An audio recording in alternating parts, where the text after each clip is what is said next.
So I got a lot of messages about my video from yesterday where I talked about defunding the police. I was surprised how many of them were positive. It really reassured me that we are no longer a nation of sheep. No matter what our media tells us, we can think for ourselves. And I say this because there was an overwhelming amount of people who you would consider on the right. Libertarians, independents, conservatives, even some like alt-right guys were like, look, I don't agree with you on a lot of your stuff, but I agree with you on this. In which I replied, how can you not agree with me on some other stuff? Most of my stuff I bash Democrats. But no, I thought, I was very reassured by that and very confident that we're kind of on the same path and that we can all see what tyranny and what authoritarianism looks like. And I had so many people sending me information that was so useful. The one, though, that I got over and over from about 20% of the people, and it was a video of this guy.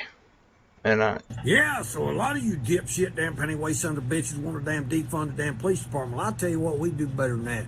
Let's just do away with them altogether. Let's do a 1 month damn trial period. And let's let you deal with a bunch of redneck sons of bitches like me. Because I'm going to tell you something. People like me and my damn crowd, we don't own tasers and we don't own rubber bullets and we don't own damn all that pennyweight shit. We just have real fucking guns that shoot real fucking bullets, and we have a real fucking attitude toward dipshits like you. So let's just do that 1 month damn trial period, and let's see how quick it takes for you to want that fucking police department to come back into the fucking picture. yeah, so just a fantastic point made by a complete jackass. Because basically what he's saying is, hey, us, as he said it, redneck sons of bitches, we're not responsible enough to own guns. We're nothing but animals and thugs who have to be policed, or we're going to murder people. We can't control ourselves. You should take away our guns. We have no idea what the responsibility of a gun owner is. In fact, if we get annoyed, or you don't share my ideology, I'm going to kill you. Which is just a fantastic point to be made, by the way. And he's a complete scumbag. But, again, I received so many other very, very positive and informative pieces. One of the ones, though, was from a guy who said, look, I'm a Trump supporter, but I can't be for what I see. I'm out there. I am seeing what's happening, and by and large, I haven't seen many Antifa people. And this guy's from Kentucky. He says, we went to the protest. Here, I'll actually just bring it up. Hey, man, listen to your show sometimes. Not a huge supporter of everything you say, but I do like that you're fairly honest. You do, and of course they always take shots at me, you do give progressives and populists more say than any other group, but for the most part, you do a fairly good job of being down the center. He goes on to say that he is what he considers himself to be a libertarian, and that he supports Trump, but he did want to go to the protest. He said, I'm not going to lie, a lot of my friends were bringing beer. We were going to go just watch the action happen. After 3 months of being quarantined into your house, there's not much to do, and the excitement of a riot or a protest while having a little bit of a buzz on sounds like a fun thing to do. He said, but when I was there, he said it was peaceful. There wasn't a lot of anger. He said even for someone like him who was wearing an American flag shirt and had a MAGA hat on, that he was not harassed or even bothered. It wasn't until the police shot tear gas, or what he believes is tear gas, that things got crazy. And he said for the most part, no one even attacked the cops at this point. They were kind of just stampeding because they were, being choked to death on tear gas. stuff that we won't use against enemy combatants at war. So he said, that made me really think about what you said about defunding the police. He said, I did some research and I thought you should see it. And he just sent me this graph, and it's really, really helpful. Really, really cool. I posted it. It's pretty blurry, I'm going to be honest. But what it is, and you can find it on my Twitter, JC Show VIP. And it's statistics from 2017, 2018. And it shows how successful our current law enforcement program is. Now, the top one, the big one, and our most successful that our cops are, is when it comes to solving murder. And they are successful 61.6% of the time. That means legitimately you have a 38% chance of getting away with murder here. That's horrible. Those are horrible numbers right there. You know, that's the big crime. Going further, aggravated assault. This one typically happens between people who know each other. So this crime gets solved 53.3% of the time. Rape is 34.5%. Now, even in the article that he sent me, it is the most underreported crime in America. And when you factor in the unreported incidences, you end up at about single digit. Robbery, 29.7% of the time that crime gets solved. Larceny, theft, 19.2% of the time that crime gets solved. Vehicular theft. Now, this one I think would be pretty easy, especially with GPS, with all the technology we have. This one should be fairly good. 13.7% of the time they solve that crime. And burglary, 13.5%. So I ask you, why not rethink the system that we currently have? It doesn't seem to be working very well. When their best number is 61% of the time, that's god-awful. If you were a doctor who was, a surgeon who was 61% successful, you wouldn't be a surgeon right now. Almost any job, if you were only at what most high schools would grade you as a D, you wouldn't be called successful at your job. You'd be a loser. And yeah, so obviously the current system we have is not working. To further compel that, we have, since 1977, in most cities, the population growth has been about 40%. As where police spending has gone up 186%. It's not even in line with the population growth. It's just shot up. The other, crazy stats, and these are all things that people emailed to me and sent me. I thought it was really cool, especially on Twitter and Facebook and Instagram. Which, I don't know. I don't even know if people have my Instagram. I don't give it out. I'm shitty at it. But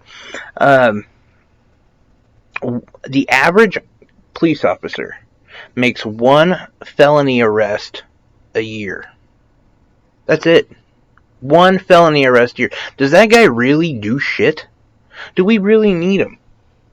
And I mean that. Look, I'm not saying we should abolish police. I'm not for that at all. I think we do need to rethink things.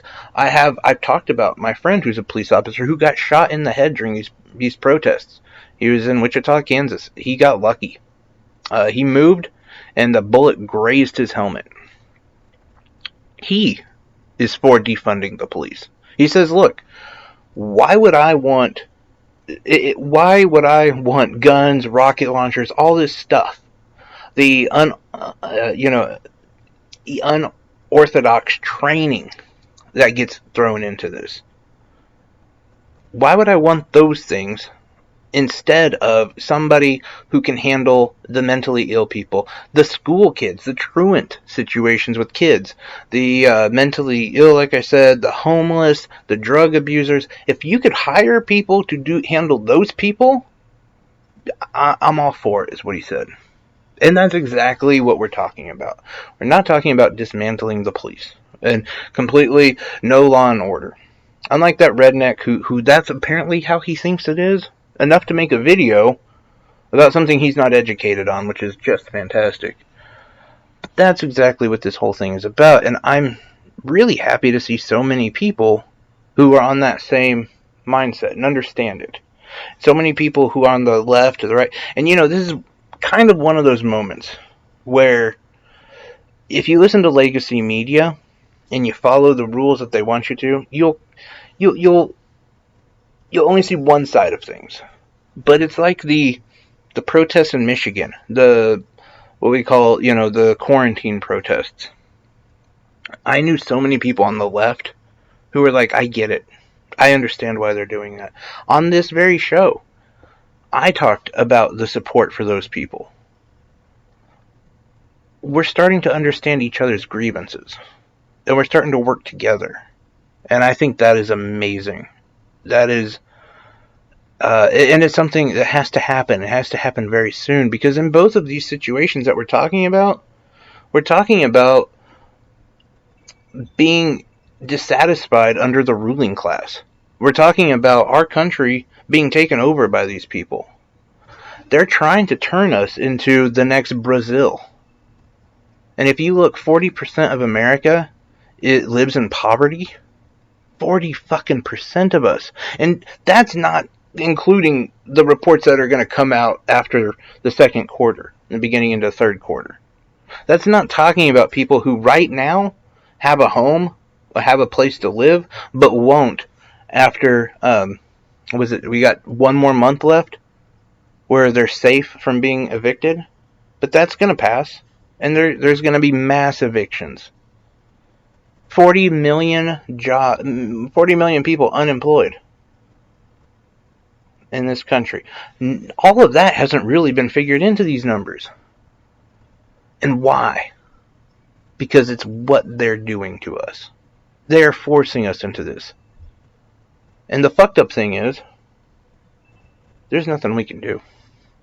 We don't have somebody like a Ron Paul or a Ralph Nader. We don't have somebody who's at that table anymore who can say, look, either you guys keep some of your power or they take all of it away. And that's basically what FDR said to all his rich friends. Right before he did the New Deal, he said that's what's going to happen. And that's exactly where we're at right now. The problem is we don't have someone to give them that message. And any time that message comes out, they work together, either through MSNBC or Fox News, and they get us turned against each other. So they add another buffer between the people and justice. Once we all work together, it's going to be really bad. It's going to be really bad for them. And look, I am in no way a fan of violence at all. But when they do what they're doing to us, and have done to us for decades, given us no other option, they starve us. 1 in 5 children in America goes hungry. 40 million people unemployed right now. Unemployment at record levels. Meanwhile, NASDAQ reached record highs today. The highest it's ever been. Wow. Wall Street and Main Street, they're not related. They try to tell us the economy's good. Look at the stock market. That doesn't affect us at all. They live in a different world. They live in the world where they have 99% of all the wealth in this country. 5 people in this country own more than 70% of the country as a whole. 5 people.